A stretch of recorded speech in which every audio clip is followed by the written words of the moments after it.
ঘরে বসে কিভাবে পারফেক্ট একটা দই রেসিপি তৈরি করতে পারো আজকে তোমাদেরকে সেটাই দেখাবো। খুব সহজেই তৈরি করে নেওয়া যায়। তো প্রথমে আমি একটা প্যানে নিয়ে নিচ্ছি 1 লিটারের একটু কম দুধ নিয়ে নিতে হবে। যে যতটুকু বানাতে চাও ঠিক সেই পরিমাণেই নিয়ে নিবে। এরপর এখানে পানি অ্যাড করতে হবে। ঠিক যতটা দুধ অ্যাড করেছি সম পরিমাণে পানি অ্যাড করব।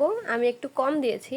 তো যাই হোক, এরপর এটাকে জাল করতে করতে একদম হাফ বানিয়ে নিতে হবে। দুধ বলক ওঠার পর এটাকে অনবরত নাড়াচাড়া করতে হবে যাতে নিচে না লেগে যায়।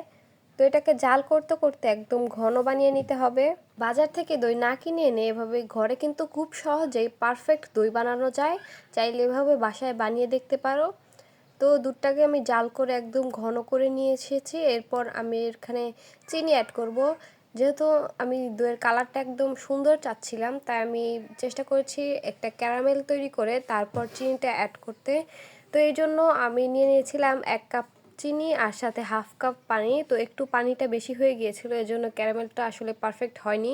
তো যাই হোক, ক্যারামেলটা তৈরি করে আমি চিনির সাথে মিশিয়ে নিয়েছি। তোমরা ক্যারামেলের কালারটা কিন্তু আরও গাঢ় করে নিতে পারো। তো যাই হোক, দেখতে পাচ্ছ দুধটা কিন্তু খুব সুন্দর একটা ঘন দুধ হয়ে এসেছে।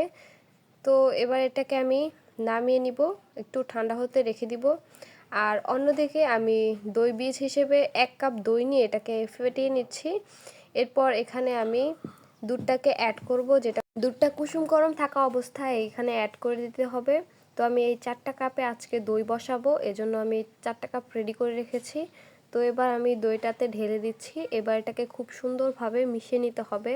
এর উপরের ফোমি পোর্শনটা যখন দইটা সেট হয় তখন এটা খেতে খুবই মজা হয়। এই জন্য আমি একটা হ্যান্ড উইক্স দিয়ে এটাকে খুব সুন্দরভাবে মিশিয়ে একটু ফোমি ফোমি ভাব করে নিচ্ছি। এতে করে উপরের পোর্শনটা খেতে খুবই মজার হয়। তো এরপর আমি প্রতিটা কাপে সমান পরিমাণে মিশ্রণটি ঢেলে নিচ্ছি। এভাবে বাসায় দই বানিয়ে খেলে সবাই অনেক পছন্দ করবে, আর বাজার থেকে আর কষ্ট করে কিনেও আনতে হবে না। আমার রেসিপিটা পারফেক্টলি ফলো করলে একটা পারফেক্ট দই বানাতে পারবে খুব সহজেই। এই গরমে দুপুরবেলা যদি 1 কাপ ঠান্ডা ঠান্ডা দই হয়ে যায় তাহলে তো আর কোনো কথাই নাই। মন শরীর সব ঠান্ডা হয়ে যাবে। প্রিয় মানুষ বা বাসায় কোনো মেহমান আসলে তাদের জন্য এই দইটা রেডি করে রাখলে সবাই খুবই পছন্দ করবে। এমনকি দইটা বানিয়ে আপনি আপনার হাজবেন্ডকে খাইয়েও তাকে বশ করে নিতে পারবেন। দই পছন্দ করে না এরকম মানুষ কিন্তু খুবই কম। আমি আসলে দই খুবই পছন্দ করি, এজন্য প্রায়ই বাসায় এরকম দই বানিয়ে রেখে দেই, ফ্রিজে রেখে অনেক দিন রেখে খাওয়া যায়।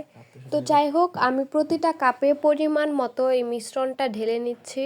আর এরপর এটাকে এমন একটা জায়গায় রাখতে হবে যেখানে এটা নড়াচড়া পাবে না। একদম শুকনো একটা জায়গায় ঢেকে রেখে দিতে হবে সারা রাতের জন্য। এরপর দইটা একদম পারফেক্টলি সেট হয়ে যাবে। তো আমি এটাকে রেখে দিচ্ছি সারা রাত।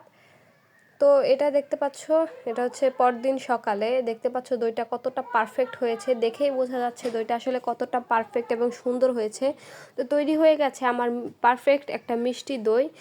আশা করছি আজকের রেসিপিটা তোমাদের কাছে ভালো লেগেছে। যদি ভালো লেগে থাকে তাহলে প্লিজ আমার চ্যানেলটা সাবস্ক্রাইব করো আর ভিডিওটাতে একটি লাইক দিয়ে দিও। আর কেমন ভিডিও দেখতে চাও সেটা কমেন্ট বক্সে জানিয়ে দিও। And thank you so much সবাইকে। আল্লাহ হাফেজ।